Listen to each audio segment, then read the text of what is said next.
బెతూయేలు ఎంత కఠినముగా క్రమశిక్షణ అలవాటు చేశాడంటే కుమార్తెకు, నువ్వు చిన్నదానివైనా పర్లేదు, ఇంటికి కావలసిన నీళ్లు నువ్వేం చేయాలి, తీసుకురావాలి. బెతూయేలు గారు నడిపించినటువంటి దారిలో మనము కూడా నడవాలని పరిశుద్ధ గ్రంథంలో ఈ మాట రాయించారు.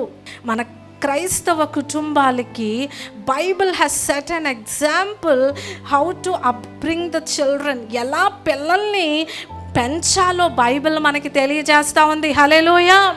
వారితో చెప్పాలి, ఈరోజు నువ్వు వంట చేస్తే తినాలని ఉందని. కొంతమంది తల్లులు ఉంటారండి, అరుస్తూ చెప్తా ఉంటారు, ఇంక వాళ్ళెందరూ పిల్లలతో ఫ్రెండ్లీగా నవ్వుతూ మరి ఒక స్నేహితుల్లాగా వారిని ఏం చేయాలంటే పనుల్లో ఇన్వాల్వ్ చేసినప్పుడు వారు ఏం చేస్తారంటే పనులు చేస్తారు.